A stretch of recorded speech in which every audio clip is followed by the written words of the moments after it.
देखो तो दरद बाड़े नीर दया दया हमारो मरद मुझको बात कोनो याराते मुझको बात कोनो याराते दुनिया टूटल बा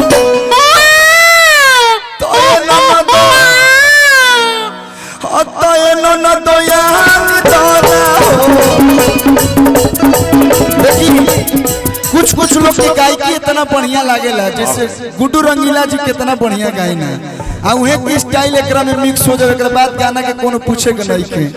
अतय नन दोयान दाना हो ए नन दोयान दाना रेणिया के तेला कमरिया में तरदिया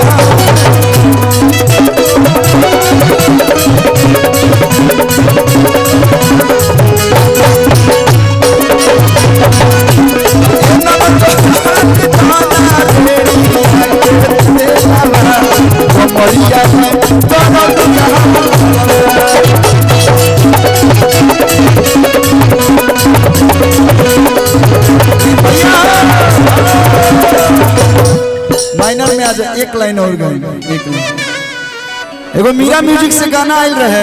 आप लोग सुन ले हो कब लोग कि भाई पियावा के घरे जाके गो सुन ले भाई लोग तन एक बार भाई खातिर हाला करके प्यार दे दिलो कि राजा जी के तू रला हो दहिया तो राजा जी के तू रला हो दहिया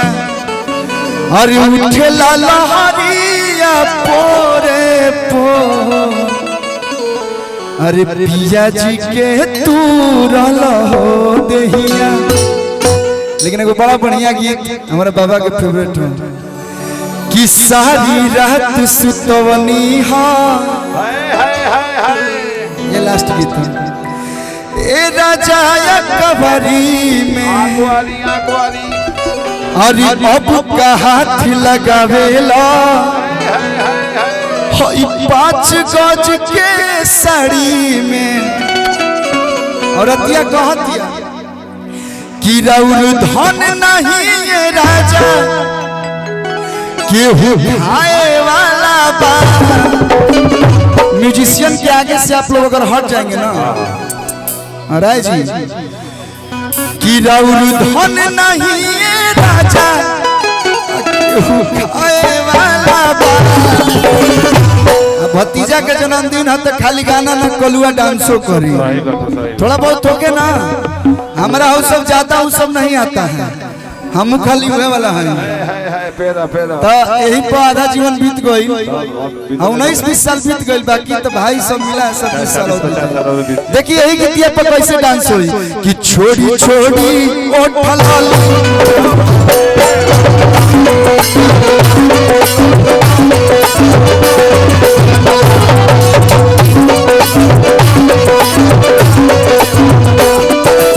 सारी रात सुतवनी हो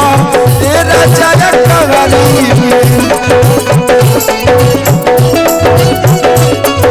आलू का हाथ लगावे 5 गज के साड़ी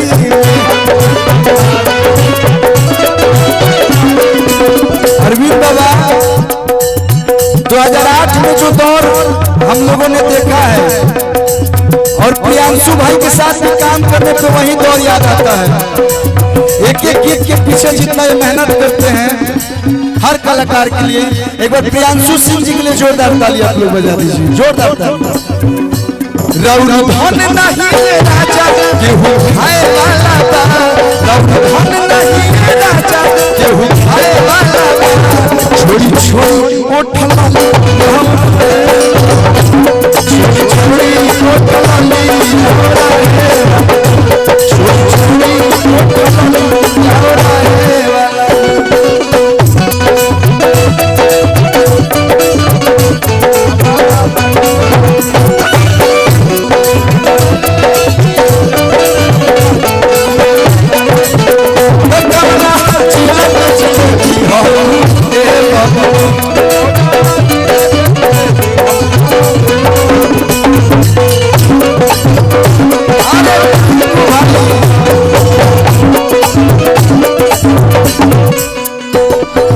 भाई मैं बड़ भाई आता ना पैसा दे दी हलो टिंकू तूफान जी बहुत ही प्यारे म्यूजिक डायरेक्टर उनके तरफ से बहुत सारा प्यार गाना का भाव बा मनतन मोर जो के बानी रौला माला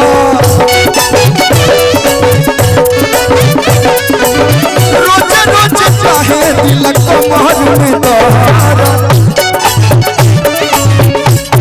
ए गोलू भाई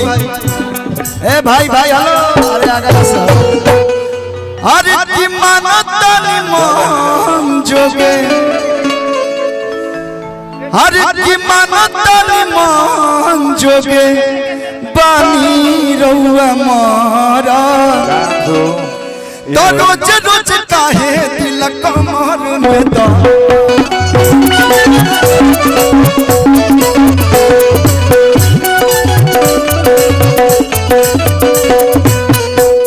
हई गोरी के तिजोरी न लुटाए हई गोरी के तिजोरी न लुटाए वाला तो छोड़ी छोड़ी कोठल छोड़ी छोड़ी कोठल छोड़ी छोड़ी कोठल छोड़ी छोड़ी कोठल